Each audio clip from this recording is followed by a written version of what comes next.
Hello बच्चों, welcome back. आज हम आए हैं एक और टॉपिक लेकर जिसमें हम पढ़ने वाले हैं full wave rectifier. Last lecture था हमारा हाफ वेव रेक्टिफायर का, तो आज हम पढ़ेंगे फुल वेव रेक्टिफायर। जिसने हाफ वेव रेक्टिफायर नहीं देखा या जिसने पीएन जंक्शन डायोड, जिसको अभी तक नहीं पता चली क्या चीज़ है, जिसको अभी तक बिल्कुल भी नहीं पता सेमीकंडक्टर के बारे में, वो पहले वो चीज़ें देखो, तभी आपको फुल वेव रेक्टिफायर या हाफ वेव रेक्टिफायर समझ में आएगा। तो चलिए बिना टाइम वेस्ट किए हम करते हैं अपना टॉपिक स्टार्ट आज का, जो है फुल वेव रेक्टिफायर।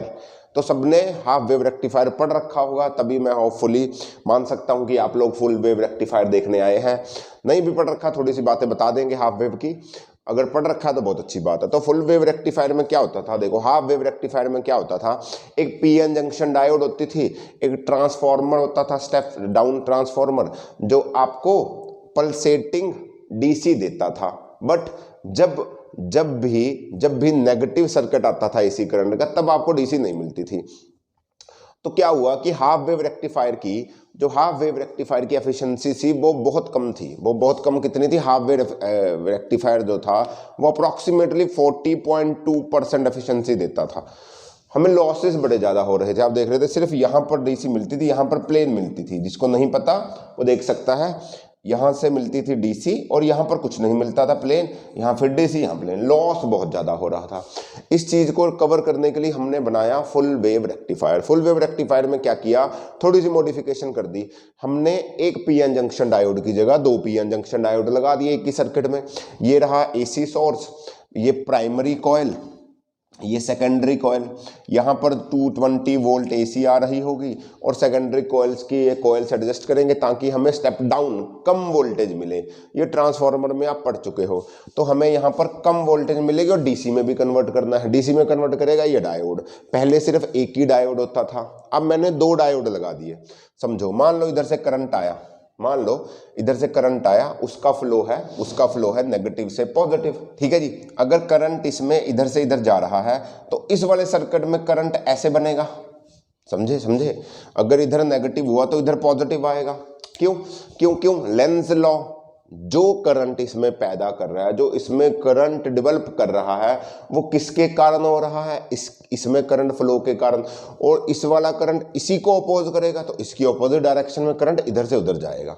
समझो, तो करंट इधर नेगेटिव आएगा, इधर पॉजिटिव, इधर नेगेटिव, इधर पॉजिटिव, तो यहाँ इधर नेगेटिव, इधर पॉजिटिव। तो तुम देख रहे हो यहाँ पर पीएन जंक्शन डायोड में इस साइड में पॉजिटिव साइड, पी साइड के साथ, पीएन जंक्शन की पी साइड के साथ पॉजिटिव टर्मिनल आया।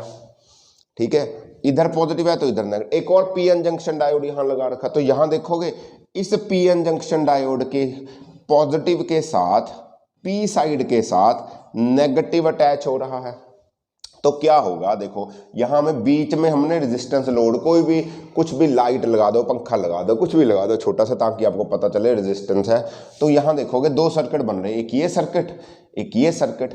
अब इस सर्किट में करंट जाएगा ऐसे, ये सर्किट पॉजिटिव से नेगेटिव जा रहा है, करंट पॉजिटिव से नेगेटिव। और यहां देखो इधर से अगर करंट आएगा तो पी साइड हो रखी है, ये वाली साइड तो फॉरवर्ड बायस होगी, क्योंकि पी वाला साइड पॉजिटिव के साथ कनेक्ट है, एन वाली साइड नेगेटिव के साथ। यहाँ पर पी वाली साइड नेगेटिव के साथ कनेक्ट है, एन वाली साइड पॉजिटिव के साइड। तो इस वाली साइड हो जाएगी फॉरवर्ड बायस, ऊपर वाला पोर्शन हो जाएगा फॉरवर्ड बायस, नीचे वाला पोर्शन हो जाएगा रिवर्स बायस।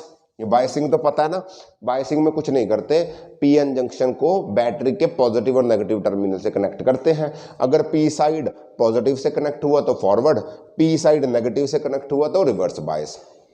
तो ऐसा हमने किया, तो हमने देखा यहाँ पर फॉरवर्ड बायसिंग में क्या हो रहा था, यहाँ पर फॉरवर्ड बायसिंग हुई तो आपको फर्स्ट हाफ साइकिल के लिए रहा, फर्स्ट हाफ साइकिल के लिए पॉजिटिव में हमने हाफ वेव रेक्टिफायर में पढ़ा था, फॉरवर्ड बायस में आपको पल्सेटिंग डीसी मिल रही है यहाँ पर। समझे, उसी टाइम में ये हो रहा है रिवर्स बायस। तो इसी के पॉजिटिव साइकिल में यहाँ पर आपको एक कुछ भी वोल्टेज नहीं मिलेगी, सेम। जब ये उल्टा होगा, अब सर्किट घूमेगा, अगला सर्कल आएगा, जब ये नेगेटिव होगा तो ये चेंज हो जाएंगी पोलैरिटी।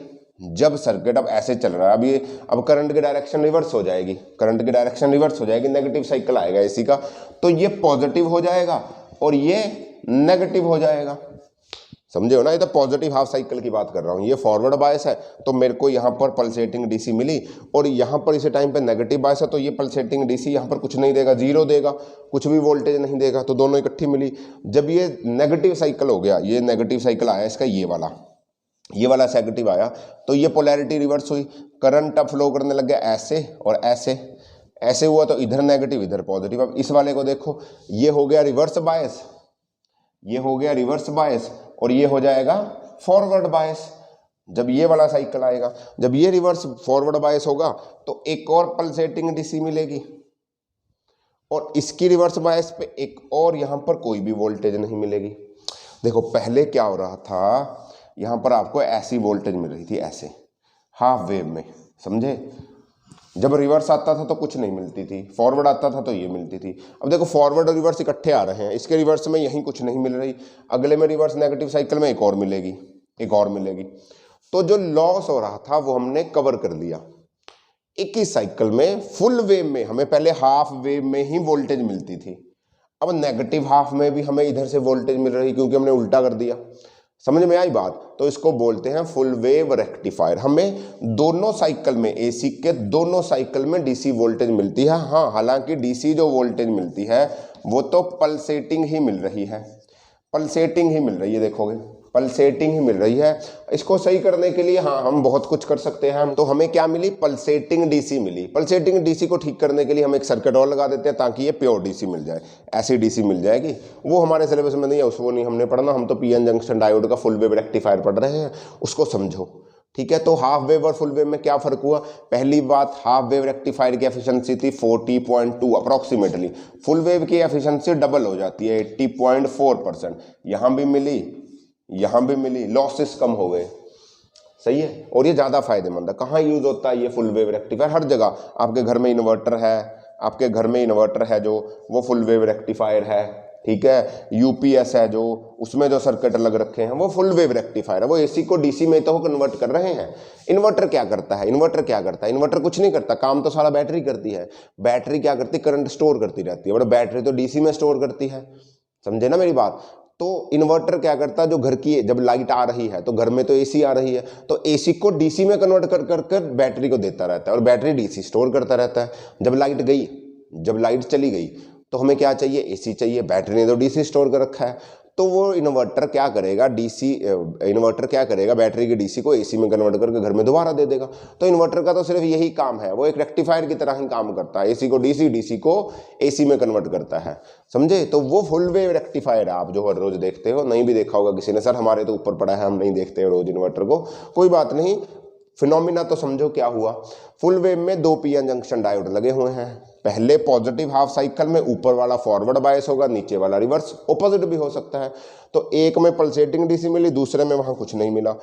दूसरी साइड में क्या होगा, अब ये रिवर्स हो जाएगा, वो फॉरवर्ड हो जाएगा, तो उसमें फिर मिलेगी आपको उल्टी में। तो आपको पल्सेटिंग डीसी कंटिन्यूस मिलती है, और उसको बाद में चेंज कर लेंगे तो हमारे लॉसेस क्या हुए, मिनिमाइज हो गए, सही है। कुछ लोग पूछेंगे सर क्यों करते हैं ऐसा, ऐसा क्या करते हैं, हम तो नॉर्मल नहीं बना। नॉर्मल बनाने के लिए मैं बार बार बोल रहा हूँ, फिल्टर सर्किट लगाना पड़ेगा ताकि ये पल्सेटिंग डीसी ऐसी डीसी मिले। आप लोग ऐसी डीसी पढ़ते आए हो, तो ये पल्सेटिंग डीसी फिल्टर सर्किट से आपको ऐसी डीसी मिल जाती है, उसके लिए अलग जुगाड़ है, सही है। समझ में आई बात। तो ठीक है, होपफुली समझ में आया होगा। अच्छा लगा तो लाइक और कमेंट जरूर करें। मिलते हैं अगले टॉपिक में, जिसमें हम पढ़ेंगे अगले टॉपिक में फोटो डायोड्स और एलईडी, सोलर सेल। ये टॉपिक पेंडिंग पड़े हैं सेमीकंडक्टर के, हम पूरे चैप्टर की वीडियो से लेकर आ रहे हैं। तो तब तक पढ़ते रहिए, एंजॉय करें। All the very best, bye bye बच्चों।